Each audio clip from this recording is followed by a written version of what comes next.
রাত্রিবেলা ভাত খাওয়ার ভয়তে বর নিয়ে চলে এসে বাটার নান, সাথে নিয়ে এসে চিকেন চাপ, ডাল, এক রকমের সালাদ আর সস।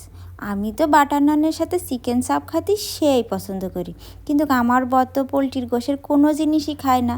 তাই ভাবলাম ফ্রিজতে একখান হাঁসের ডিম বের করে ঝাল, লবণ, পেঁয়াজ দিয়ে ভেজে ফেলতি। তাই ভাজতে ভাজতে চলো তোমাদের দুইজনের কমেন্ট পড়ে ফেলি। প্রথমে যার কমেন্ট পড়ব সে হচ্ছে আমার একখান সম্মানিত ভাইয়া তামিম আহমেদ।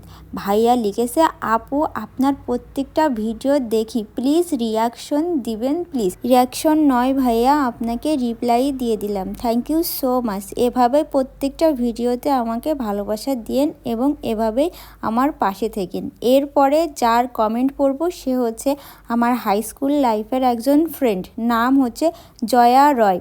লিখেছে, না দিয়ে খেলে ভালো হবে কি করে, তার মানে ড্রাগনটা টনিকের জন্য খারাপ নয়, তোর চোখ লাগাতে খারাপ হয়ে গেছে, তাই না দোস্ত? তুই শ্বশুরবাড়ি বসে বসে চাইলে হবে, আমার বাসায় এসে তো তোরে একদিন খেতে হবে, তাই না? যাই হোক, তোমাদের সাথে গল্প করতে করতে আর কমেন্টের রিপ্লাই দিতে দিতে আমার এইদিকে ডিম ভাজা কমপ্লিট হয়ে গেছে। এবার খুব সুন্দর করে প্লেটটা সাজিয়ে নেব। ডিমের সাথে রয়েছে বাটার নান। বাটার নান কিন্তু ডিমের থেকে মাংসের সাথে খেতে ভালো লাগে। আর এই যে ডালটা দেখছো, এটা খেতে দুর্দান্ত লাগে।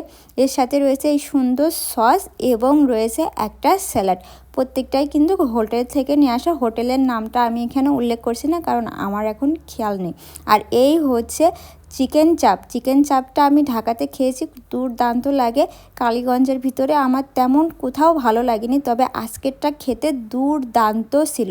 তোমরা কারা কারা চিকেন চাপ খেতে পছন্দ করো কমেন্ট করে ফেলো, কারণ তোমাদের কমেন্ট আমি কিন্তু পরবর্তী ভিডিওতে পড়তে যাচ্ছি, যার কারণে বেশি বেশি কমেন্ট করতে হবে।